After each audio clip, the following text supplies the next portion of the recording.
कि कैजुअल हों, daily Vaser हों या उसके अलावा बहुत सारे और डिपार्टमेंट्स के कैजुअल लेबरर्स हों, इन तमाम लोगों को लेकर आपने एक बात बार बार सुनी होगी कि ये तमाम बैकडोर हैं, गलत तरीके से अपॉइंट हुए हैं, इसलिए इनको रेगुलराइज करना हमारे लिए संभव नहीं है, ये बार बार सरकार कहती है। लेकिन मेरे हाथ जम्मू कश्मीर की सरकार ने 2014 में कैबिनेट सब कमेटी बनाई थी। उस कैबिनेट सब कमेटी में 6 मेंबर थे।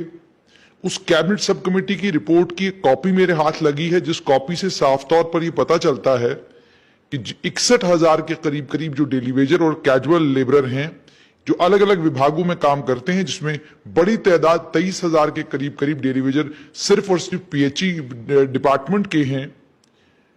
उस विभाग के उन कर्मचारियों को लेकर, तमाम कर्मचारियों को लेकर ऑफिसरों ने बाजाब्ता कागजों पर यह माना है कि वो उनके अपॉइंटिंग अथॉरिटी हैं। उन्हीं लोगों ने इन तमाम लोगों को ये मुलाजमतें दी हैं, कैजुअल और डेली वेजर के तौर पर इन तमाम लोगों को मुलाजिम लगाया। मुलाजिम का मतलब ये कि मजदूर लगाया है।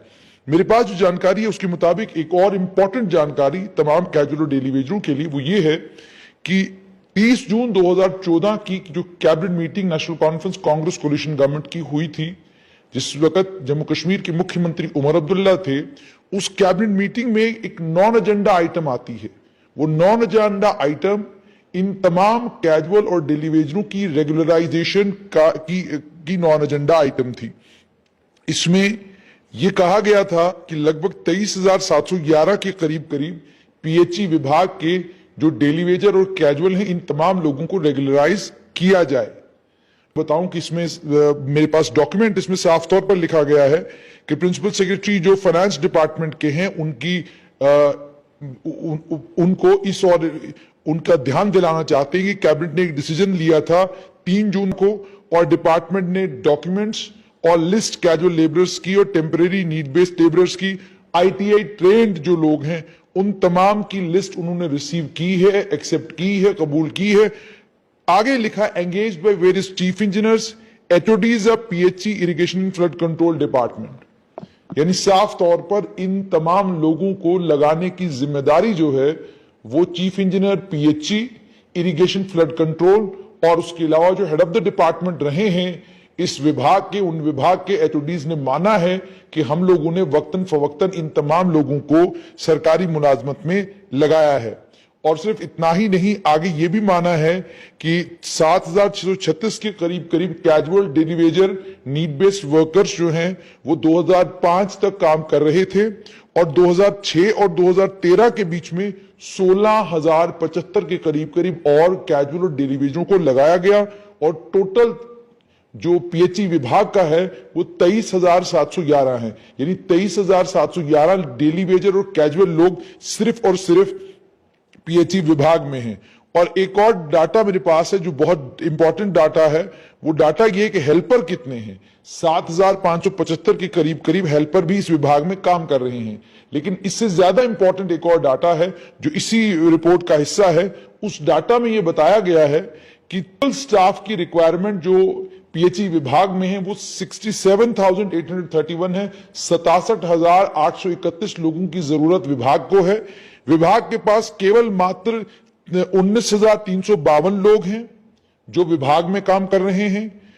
48,479 लोगों की इस पीएचई और इरिगेशन फ्लड कंट्रोल डिपार्टमेंट को और जरूरत है, और इसमें से 23,711 कैजुअल और डेली वेजर और कंटिंजेंट पेड वर्कर्स हैं जो काम कर रहे हैं, और 24,768 लोगों की 2014 में पीएचई विभाग को जरूरत थी जब स्कीमें कम थी। आज स्कीमें बढ़ गई हैं, स्कीमें और ज्यादा हो गई हैं। यानी इस वक्त अगर हम स्टाफ की बात करें तो लगभग 30,000 के करीब करीब लोगों की आज भी PHE irrigation flood control department को जरूरत है। यानी इतनी वैकेंसीज अभी भी क्रिएट हो सकती हैं अगर डिपार्टमेंट क्रिएट करना चाहे।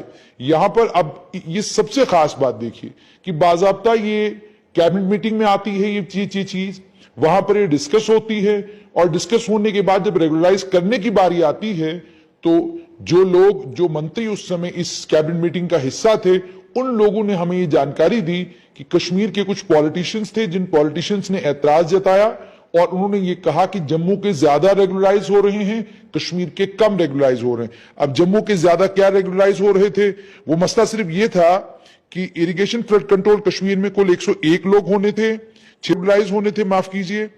पीएचई कश्मीर में 6062 लोग होने थे, पीएचई जम्मू में 16070, इरिगेशन फ्लड कंट्रोल जम्मू में 926 और रवि तवी इरिगेशन रवि आरटीआईसी इसको हम लोग कहते हैं, इरिगेशन कैनाल जम्मू में 36 लोगों को रेगुलराइज होना था। यानी 23,711 में से कश्मीर डिवीजन के पास कुल 6,662 या यूं कहिए 6,690 के करीब करीब एम्प्लॉइज कश्मीर डिवीजन के थे, बाकी मैक्सिमम एम्प्लॉइज जम्मू डिवीजन के थे। इस बात पर तनातनी हुई, नतीजा ये निकला कि इस फैसले को टाल दिया गया और उसके बाद ये फैसला दोबारा कभी हो ही नहीं पाया। फिर आपको ये भी याद है कि जम्मू कश्मीर में चुनाव हुए तो आज के दिन भी PHE irrigation flood control department को 24,708 लोगों की जरूरत है। 23,711 लोग इस समय कैजुअल डेलीवेजर के तौर पर काम कर रहे हैं। इसमें अलग अलग डिविजन्स की डिटेल भी मेरे पास है। सिर्फ इतनी ही नहीं बल्कि उसके अलावा कुछ और डिटेल्स मेरे पास है, वो भी मैं आपके साथ शेयर करूंगा कि अगर हम डिपार्टमेंट वाइज बात करें कि किसमें कितने डेलीवेजर हैं, तो पीएचई के बाद सबसे ज्यादा डेलीवेजर जो हैं फॉरेस्ट डिपार्टमेंट में है, जो 6,369 के करीब करीब कैजुअल डेलीवेजर फॉरेस्ट डिपार्टमेंट में है। उसमें अगर मैं बात करूं तो 3,908 के करीब करीब पीडब्ल्यूडी डिपार्टमेंट में है, 3,065 के करीब करीब health and medical education department में है, टूरिज्म डिपार्टमेंट में 1,632 हैं, 1,716 housing and urban development department में है और इसी तरीके से 173 के करीब करीब animal and sheep husbandry department में है और स्टेट्स। और चूंकि कैबिनेट सब कमेटी फैसला ले नहीं पाई, डेलीवेजरों की रेगुलराइजेशन उस वक्त नहीं हो पाई। यानी सब लोगों ने डेलीवेजरों के ऊपर सियासत की है। कांग्रेस कोलिशन फैसला नहीं ले। यह मामला गुलाम नबी आजाद के दौर में भी उनके सामने भी आया